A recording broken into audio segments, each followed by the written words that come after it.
고린도전서 11장 1절을 찾겠습니다. 내가 그리스도를 본받는 자가 된 것 같이 너희는 나를 본받는 자가 되라. 아멘. 고린도전서 11장 1절의 말씀을 통해서 주님을 본받는 사람이라는 제목으로 오늘 우리에게 주시는 하나님의 은혜를 함께 나누기를 원합니다. 예수 그리스도를 믿고 따르는 사람들은 두 종류의 이 갈림길이 있는 것 같아요. 하나는 그 예수님이 나에게 복을 주시고 은혜를 주시고 나를 인도하고 지켜주셔서 내가 이 땅에 살아가는 날 동안 하나님 주시는 그 복을 풍성히 누리는 그러한 삶을 원하며 주님을 믿는 사람들이 있습니다. 잘못되거나 틀린 것은 아닌데 그런 분들이 이제 많고, 또 한 부류의 이제 또 예수를 믿는 사람들은 주님이 나를 위해서 십자가에 죽으셨고 또 나를 구원하셨는데 이 한 몸 바쳐서 주님의 뜻을 따라 살기를 원하는 그런 삶으로 사는 사람들이 있습니다. 그런데 어떤 부류의 사람들이든 간에 예수 그리스도를 닮지 않는다면, 본받지 않고 닮지 않는다면 그것은 그저 신앙의 어린아이와 같은 그러한 때를 살아가는 사람들과 같습니다. 아이들은 눈에 보이는 것만 보고 당면한 것만 생각하니까 그것을 쫓아갑니다. 그래서 때로는 실수도 하고 유혹도 하고 받고 넘어지기도 하고 또 좌절도 합니다. 그런데 신앙에 성숙한 사람들은 눈에 보이는 것만, 코앞에 있는 것만 쫓아가지 않고 저 멀리 있는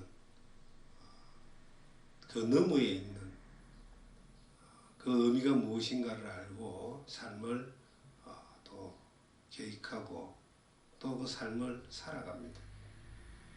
바울 사도는 누구보다도 주님을 따랐고 주님을 전했고 또 그 목숨 바쳐서 하나님의 뜻을 따라 살았던 사람입니다. 그런데 그 바울 사도가 고백하기를 그 삶의 모든 것이 내가 그리스도를 본받는 것이었다. 그리스도를 본받는 이것이 살아가는 삶에 가장 후회하지 않는, 가장 의미 있는, 가장 그것이 나를 구원하시고 나를 이방인의 사도로 세우신 하나님의 뜻이다 라고 이렇게 고백을 하고 있는 겁니다. 어떤 일을 행하고 어떤 일을 행하지 않고 어떤 일에 어려움을 당하고 어떤 일에 형통함을 당하든 간에 그것은 본질이 아니죠. 그건 하나의 과정에 불과한 것인데, 살아가는 삶의 본질은 환경의 어떤 유무와 관계없이 그리스도를 본받는 것이다. 그래서 바울 사도는 자기가 그리스도를 본받는 자가 됐다. 이것이 본질인 거예요. 신앙의 본질인 겁니다. 신앙의 우리의 핵심은 예수 그리스도죠.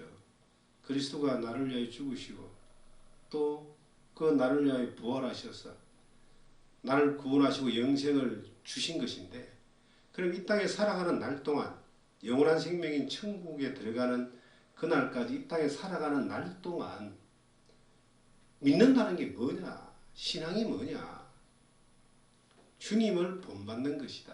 이 본받는 것 안에는 주님을 따르는 것도 되어 있습니다. 주님에게까지 따라가다 보니까 성장하는 것이 또한 포함되어 있습니다. 그리고 천국 가는 것까지도 그 안에 다 보장되어 있는 겁니다.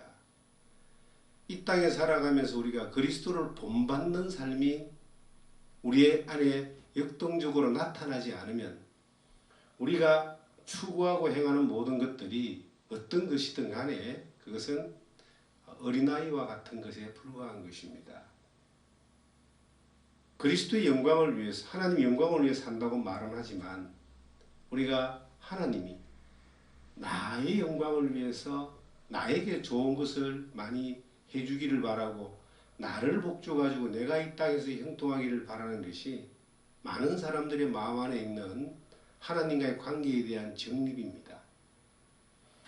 내가 주님을 따라가고 내가 주님을 본받아가고 내가 주님의 뜻을 행하기 위하여 삶을 던지는 이것이 신앙의 올바른 방향일진데 대부분의 사람들은 그렇게 말은 한다 할지라도 주님이 나를 따라오고 주님이 나를 응원하고 주님이 나를 지켜주고 주님이 나를 위해서 존재해 주기를 바라는 그러한 마음으로 또 주님과의 관계를 정립하고 살아가는 사람들이 의외로 참 많이 있음을 보게 됩니다.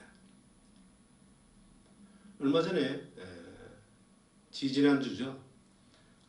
오후에 부부가 찾아왔습니다. 아주 십몇 년 전에 복음을 전했고 그들이 또한 신앙생활을 예수를 믿고 신앙생활을 원주시내지역 빅3 안에 들어가는 큰 교회에서 신앙생활을 이제 하게 되었습니다. 그곳에서 이제 교사도 하고 집사도 하고 여러 가지 활동적인 일들을 해나가다가 그 교회 안에 이제 좀 문제가 생겼습니다.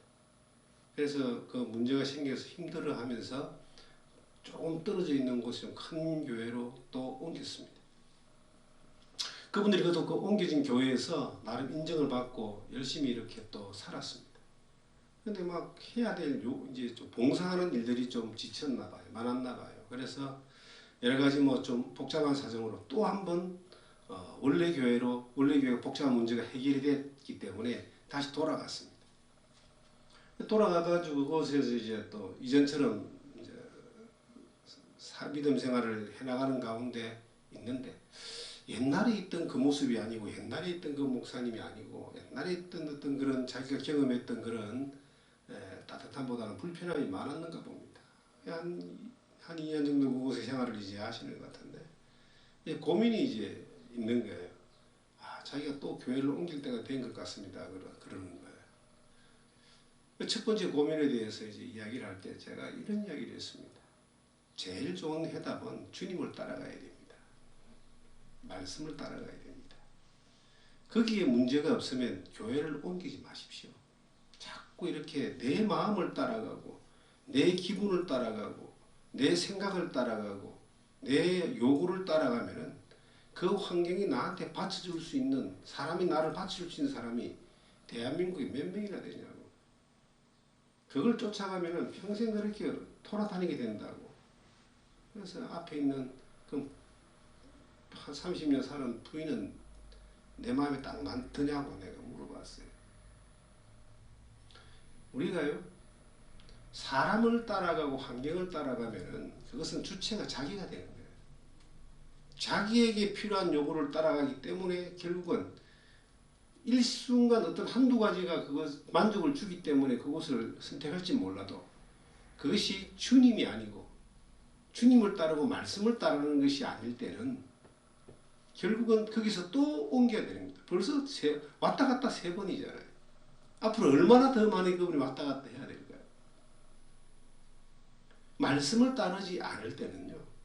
정말 내가 주님과의 관계 가운데 환경이 어떻든 간에 세상과 나는 간곳 없고 구속한 주만 보인다 했던 것처럼 마태복음 16장에 그 베드로가 초막 셋을 짓겠다 했잖아요. 근데 그 모세와 엘리야는 간데 오직 주만 있더라. 우리에게 화려하게 보이고 멋있게 보이는 모세처럼 보이고 엘리야처럼 보이는 그러한 화려한 것들이 우리의 요구에 충족하는 것들이 우리 주변에 있습니다. 그런데 그것이 주님 먼저 보이고 그 다음에 보이면 주님을 따라가는 거예요. 주님보다 그게 먼저 보이면 그걸 따라가는 겁니다. 그게 인생의 연약함입니다.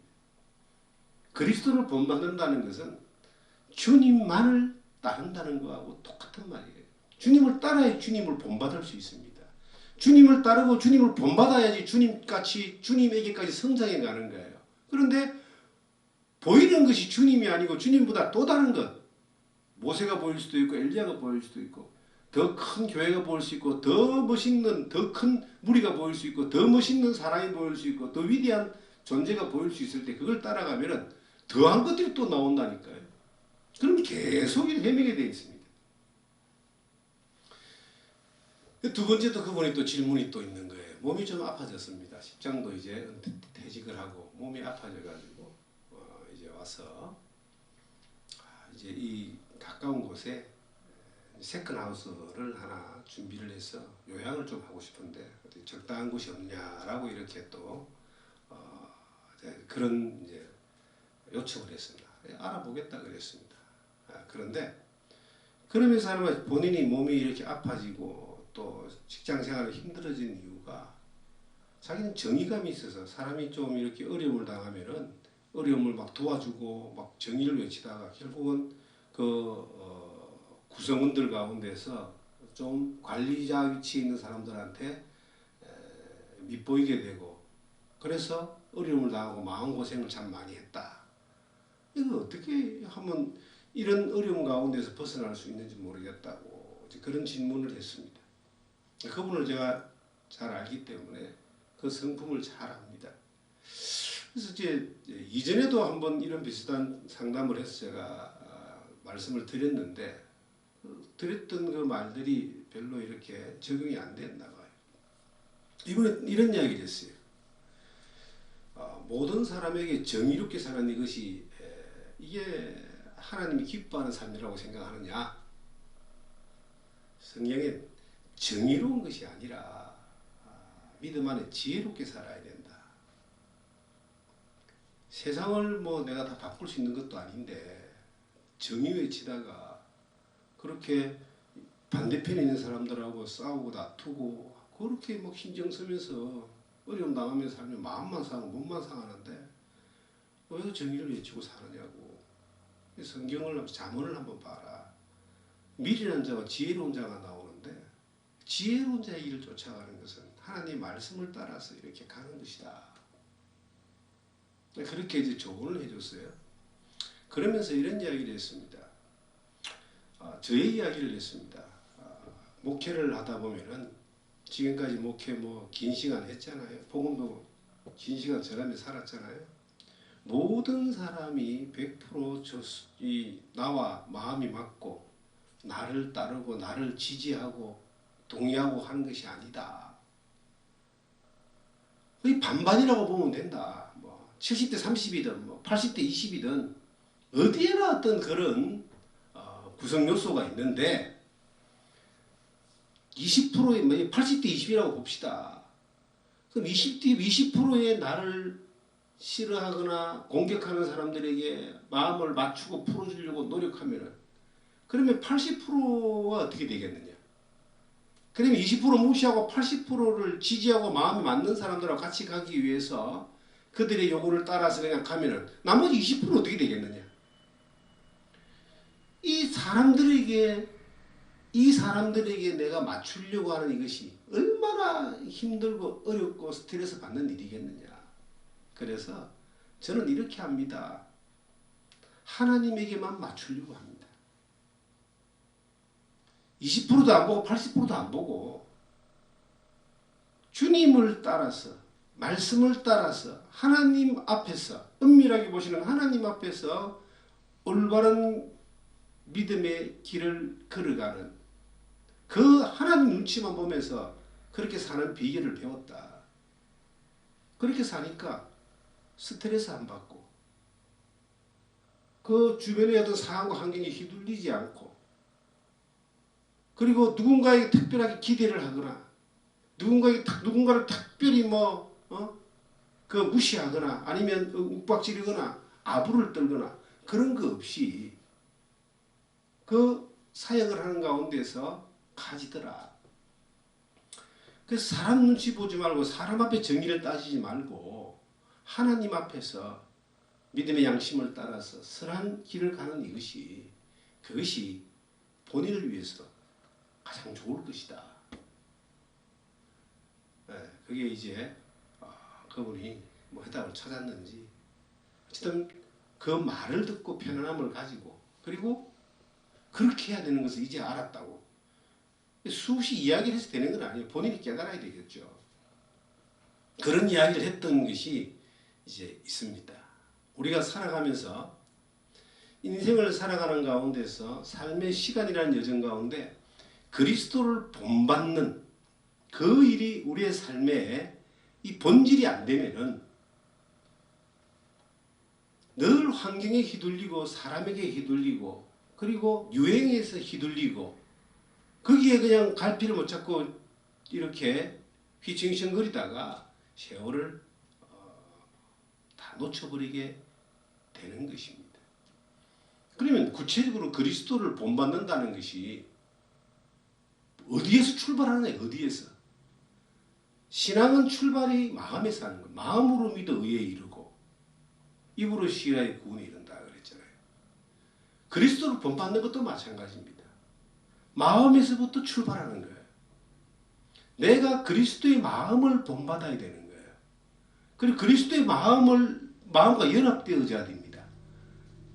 그래야지 우리가 그 마음이 먹어져야지만이 우리의 삶 가운데서 그 마음이라고 하는 내 마음 안에 이루어진 믿음의 그 틀 안에서 세계관이라고 그러죠. 우리의 삶을 선택해 나갈 수 있는 겁니다. 그 마음을 가장 구체적으로 이렇게 바울 사도가 설명을 해놓은 곳이 있습니다. 빌립보서 2장을 보시면은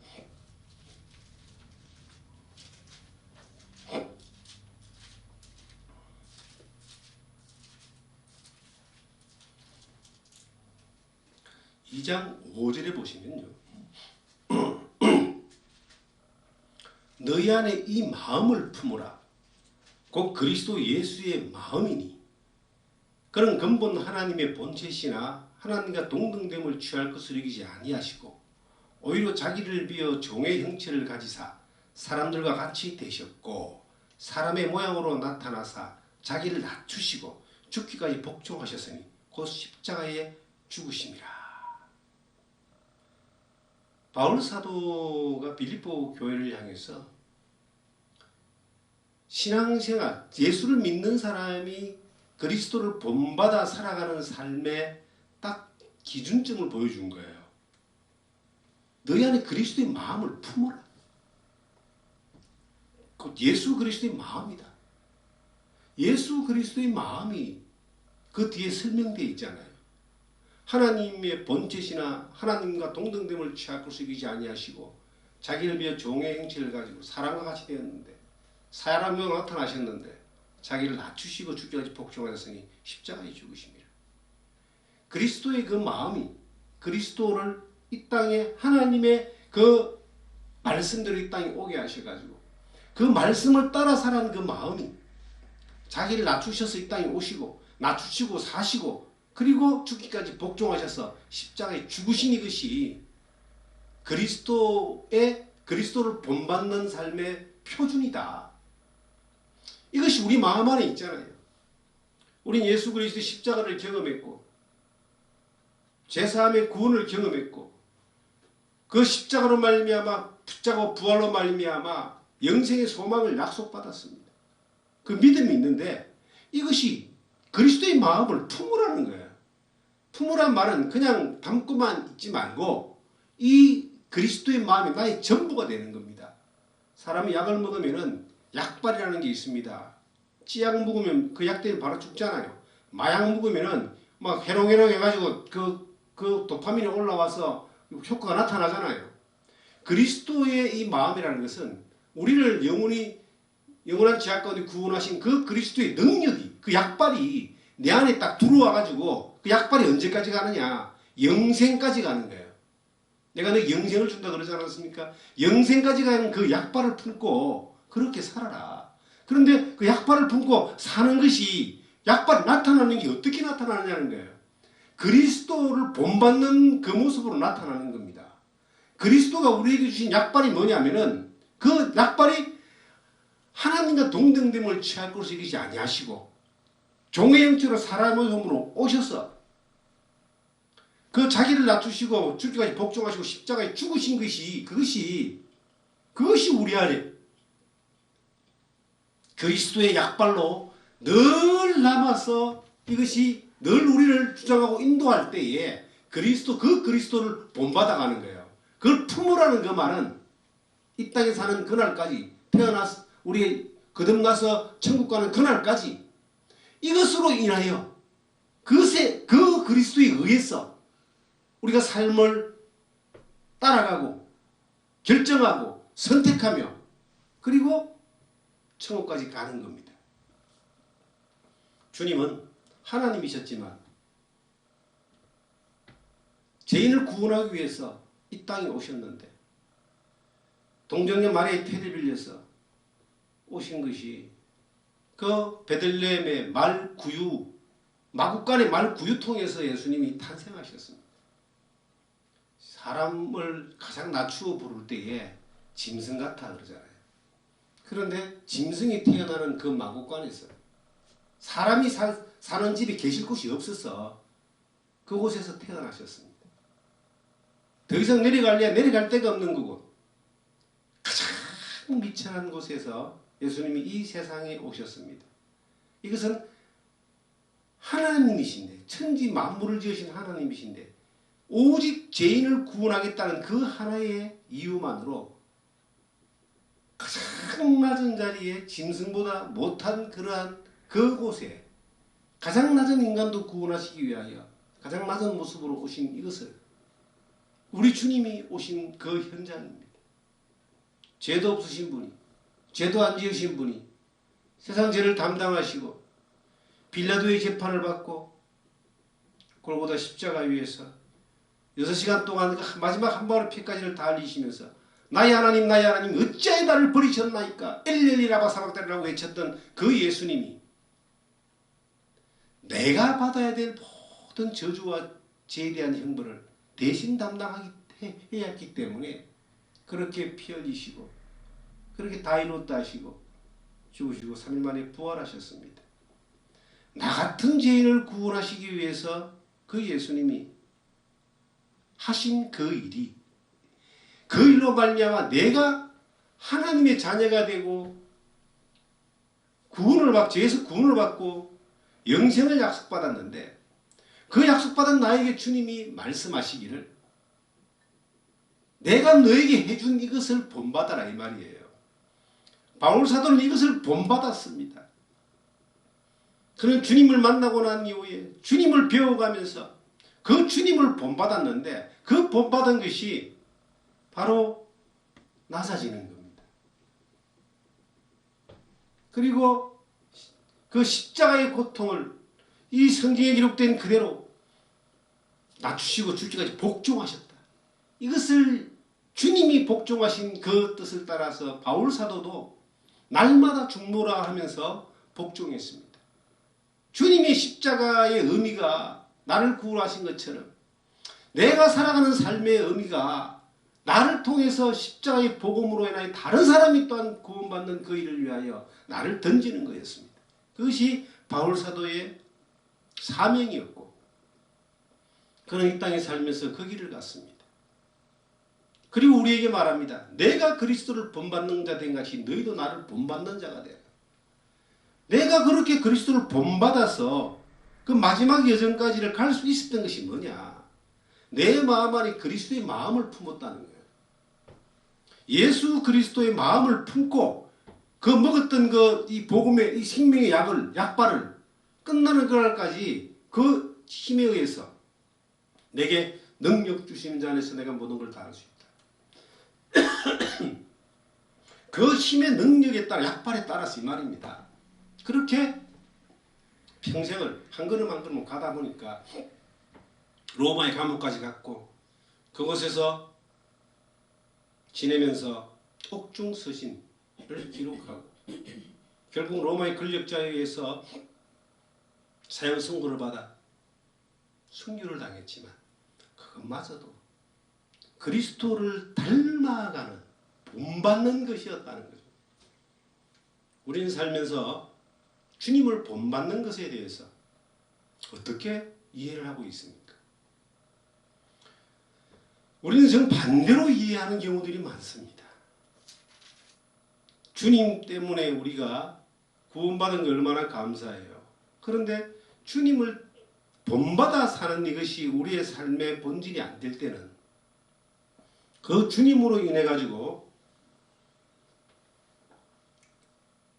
우리가 더 편안하고 더 잘되고 더 형통하고 더 높이 올라가고 더 많은 것을 가지는 이것이 주님을 믿는 우리들의 삶의 소망이 되고 그리고 또 삶의 목적처럼 그렇게 되어 있는 사람들이 의외로 많이 있습니다.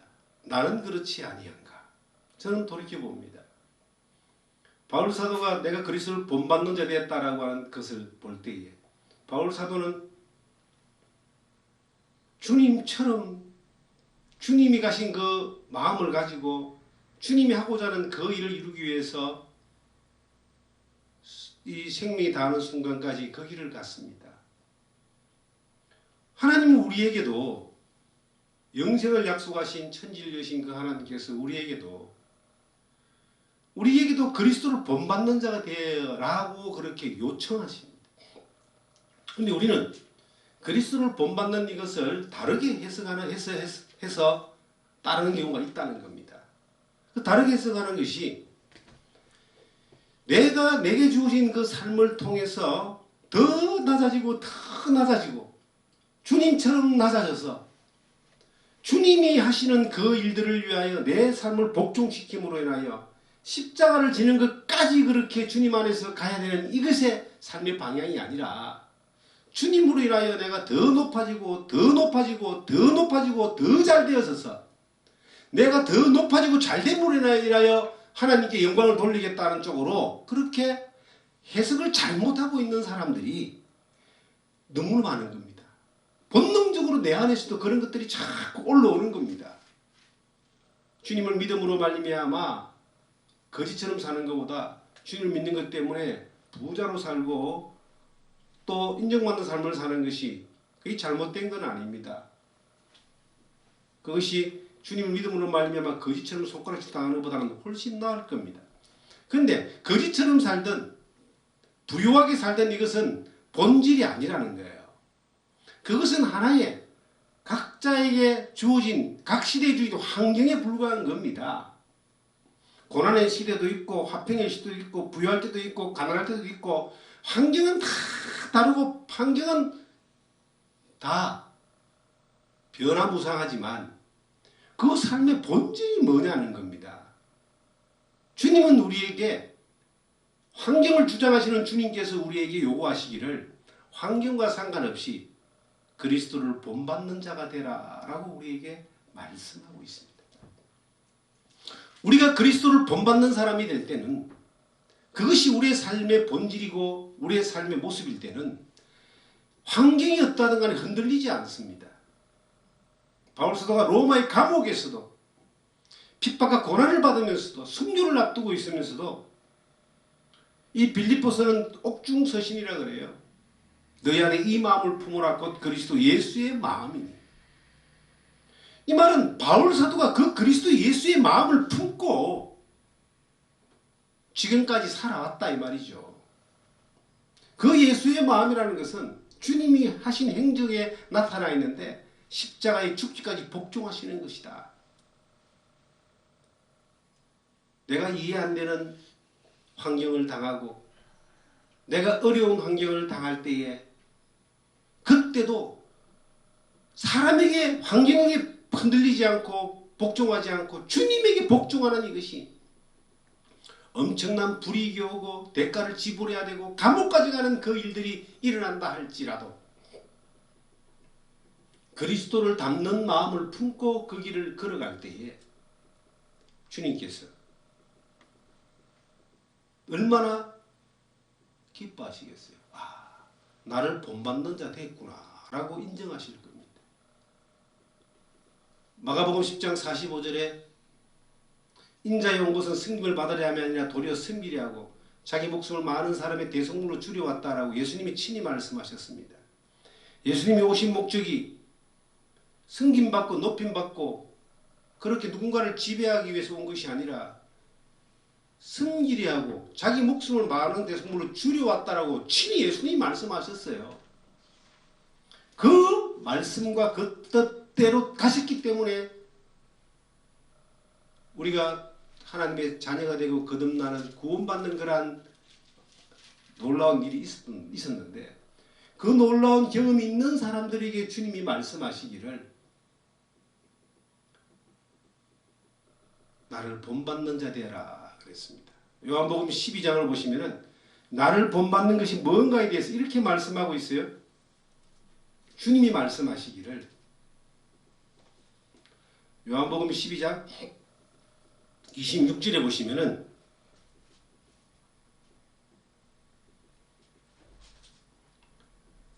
사람이 나를 섬기려면 나를 따르라.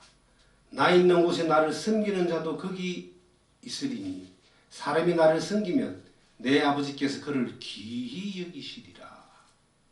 하나님이 귀히 여기시는 사람은 예수님을 섬기는 사람입니다. 예수님을 섬기는 사람은 예수님을 따르는 사람입니다. 예수님이 있는 그곳에서 예수님을 따르는 사람이라는 거죠. 이것은 예수님의 마음을 품고 사는 사람이에요. 2000년 전에는 그 갈릴리에 예수님과 함께 직접 있었던 많은 사람들이 있었지만, 지금은 예수님의 마음을 내 마음에 품고 살아가는 그 사람들이 예수님을 섬기는 사람들이에요. 그 예수님을 섬기는 그 사람들을 하나님이 귀하게 여긴다라고 이렇게 말씀하고 있습니다. 주님을 섬기는 삶을 살기를 원합니다.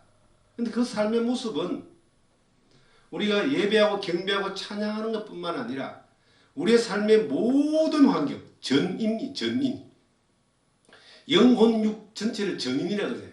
우리가 살아가는 모든 환경을 전인이라고 그러는 거예요. 가정에서든 직장에서든 교회에서든 아니면 산에서든 운동하든 어디서든 간에 어떤 삶을 통해서든 간에 그리스도를 마음에 품고, 그리스도가 있는 자리에 있다 이 말이에요. 그리스도가 내 안에 있고 내가 그리스도 안에 있다 이 말이죠.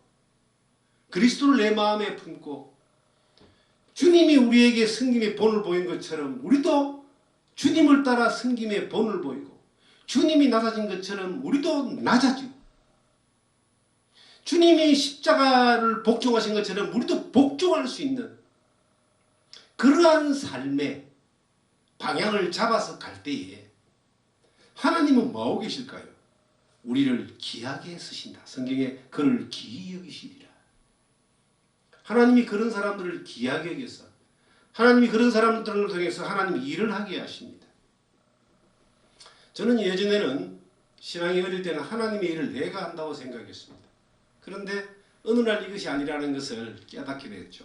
벌써 한 15년 정도 넘었죠. 한 20년 가까이 되네요. 나의 의지와 열정과 욕심과 나의 생각과 나의 그 재주로는 하나님의 일을 하나도 할 수 없다라고 하는 것을 뒤에 알게 되었습니다. 하나님이 맡기셔야만 하는 것이고 하나님이 시키셔야만 하는 것이고 하나님은 하나님의 일을 하시는데 나는 그저 심부름꾼에 불과하다는 것을 어느 날 깨달았습니다. 그리고 하나님이 일을 하려고 애쓰는 것보다는 하나님이 맡겨주신 일들, 맡길 수 있는 사람이 되기 위해서 방향을 틀어서 지금까지 믿음 안에 살아옵니다. 그런데 그렇게 살다 보니까 주님의 마음을 담는 것이 무엇인가에 대해서 조금씩 알아가는 겁니다. 지금도 물론 나를 들여다보면은 내 안에는 그리스도를 본받는 것에 대한 온전함이 이루어져 있을까를 들여다볼 때 그렇지 않다는 것을 고백할 수밖에 없습니다. 순식간에 자꾸 튀어오르는 거예요. 높아지려고 하고 높이 올라가려고 그러고 더 많은 걸 가지려고 그러고 누리려고 그러고 눈에 보이는 것들을 잡으려고 그러고 나타내려고 하고 이런 것들이 내 안에 있는 것을 저는 부인할 수가 없습니다. 그런데 하나님 앞에 돌이키고 말씀으로 방향을 잡고 또 주님 앞에 주님 주시는 그 은혜를 누리고 또 일깨우시는 것들을 발견하면서 설 자세를 방향을 잡는 겁니다. 자동차마다 내비게이션이 있잖아요. 잘못 가면 자꾸 이게 알려주잖아요. 우리 안에 영적 내비게이션보다 더한 것들이 우리 안에 영적 내비게이션이 있는 겁니다.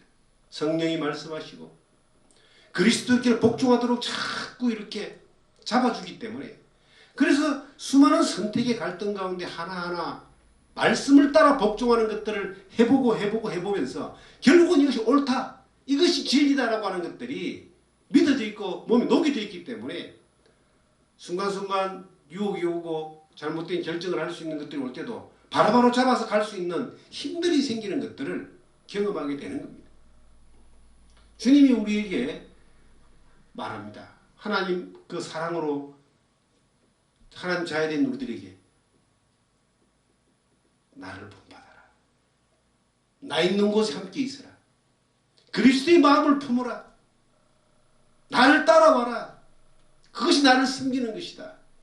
그렇게 하면 하나님이 귀하게 여기신다. 우리가 살아가는 삶의 이 동일한 이 세계 안에도 우리가 알지 못하는 수없이 하나님이 귀히 여기시는 많은 사람들을 통해서 하나님은 자기 일을 하고 있습니다. 오늘도 그렇게 하고 있을 겁니다. 세계 각지 어디에서든지. 거기에 우리도 하나님이 귀히 여기시는 사람으로 하나님이 맡기신 그 일들에 주님과 함께 지금 이렇게 살아간다면 우리도 그 평안함을 오늘도 누리고 이렇게 살아가는 사람이 되는 겁니다. 내가 그리스도를 본받은 자 된 같이 너희도 나를 본받아라. 주님을 본받는다라고 하는 이것이 십자가에 복종하시기까지라고 성경은 기록되어 있지 않습니까? 십자가에 복종한다는 이것이 쉬운 일이 아닙니다. 저는 살면서 우리의 육신이라고 하는 이것을 십자가에 못 박는 이것이 쉬운 일이 아니라는 것을 고백할 수밖에 없습니다. 못 박았다 해놓고 3일 만에 내려오고 이틀 만에 내려오고 그런 일들이 얼마나 많습니까?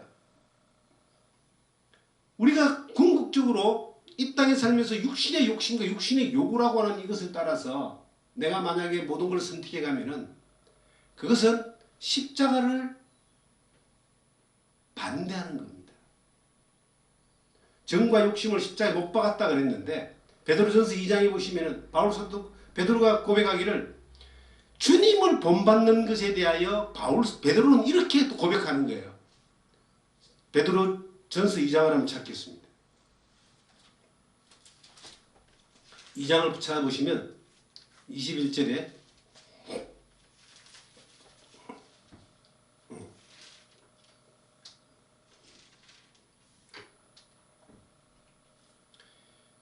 이를 위하여 너희가 부르심을 받았으니 그리스도도 너희를 위하여 고난을 받으사 너에게 본을 끼쳐 그 자취를 따라오게 하려 하셨느니라.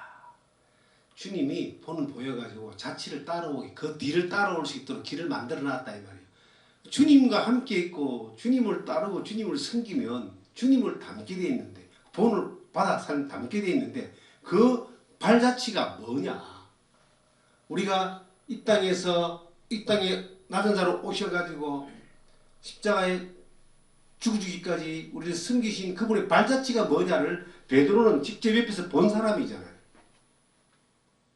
그 베드로가 뭐라고 이제 이것을 정리해놨냐면은 22절에 그는 죄를 범하지 아니하시고 그 입에 거짓도 없으시며 욕을 당하시되 맞대어 욕하지 아니하시고 고난을 당하시되 위협하지 아니하시고 오직 공의로 심판하시는 이에게 부탁하시며 친히 나무에 달려 그 몸으로 우리 죄를 담당하셨으니 이는 우리로 죄에 대하여 죽고 의에 대하여 살게 하려 하심이라. 그가 채찍을 맞음으로 너희는 나음을 얻었나니 너희가 전에는 양과 같이 길을 잃었더니 이제는 너희 영혼의 목자와 감독 되신 이에게 돌아왔느니라. 이제 복음의 한 부분을 설명하고 있죠. 근데 그 복음을 믿는 우리에게 베드로는 말합니다. 본을 끼쳤다. 이유는 따라오게 하기 위해서다. 우리가 그리스도를 본받은 사람들, 대표적으로 바울과 베드로가 여기 나옵니다만은 얼마나 많은 사람들이 그 길을 선택해서 그 길을 따라왔겠습니까? 지금도 얼마나 많은 사람들이 이름도 없이 빛도 없이 그 길을 따라서 살아가고 있겠습니까? 우리 또한 누가 뭐라 하든 간에 환경이 뭐라 하든 간에 그 길을 따라서 여기까지 왔습니다. 그런데 주님이 보여주신 그 본은 뭐냐면은 이 말씀은 죄를 범치 않았다. 욕을 당하셨다. 십자가에 죽기까지 했다. 그런데 심판을 하나님께 맡겼다. 자기를 낮추신 것뿐만 아니라 자기를 부인하신 것뿐만 아니라 자기의 정당한 권리마저도 찾지 아니하시고 오직 그 십자가를 향해 그 길을 하나님의 말씀을 따라 복종해가는 그 길을 이탈하지 않고 그 길을 가셨기 때문에 그 하신 일을 통해서 우리가 예수 그리스도가 하신 일을 믿음으로 말미암아 우리가 제사함 받고 구원받아 하나님의 자녀가 되었다. 우리의 영원한 목적 되신 주님이 우리를 영원한 하나님의 나라에 가게 하기 위하여 그 길을 인도하셨다. 하시면서 본을 끼쳤으니까 너희도 따라와라. 우리가 단순하게 복음을 입으로 전하고 복음을 외치고 중요합니다. 그러나 정말 중요한 것은요, 복음을 외칠 수 있는 사람이 되는 것, 주님을 닮아가는 사람, 주님을 본받는 사람, 주님을 따라가는 사람, 지금도 주님의 마음을 품고 사는 사람입니다.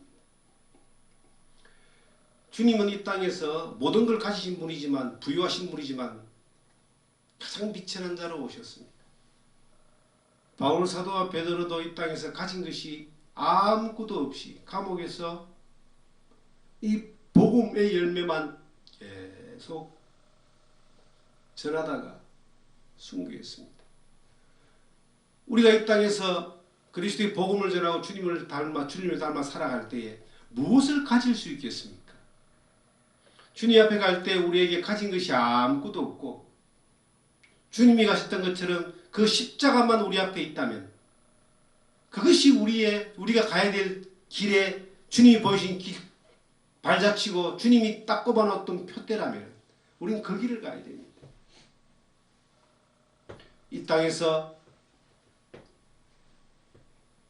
많은 것을 가지고 많은 것을 누리고 많은 것을 만들고 많은 것을 남기려고 하는 그러한 인간의 원초적인 그러한 본능, 하나님이 그걸 도와주셔서 많이 해달라고 하는 그러한 잘못된 방향의 주님을 따라가는 이것이 아니라 올바른 방향의 주님을 따라갈 수 있는, 우리 인생이 앞으로 얼마나 더 달려가야 될지는 모르겠지만 그 확실하게 보여주는 십자가의 주님이 가신 그 표대가 흔들리지 않고 바뀌지 않고 색깔이 변하지 않는 그러한 모습으로 끊임없이 꾸준히 달려가는 여러분과 제가 되기를 주님의 이름으로 부탁드립니다.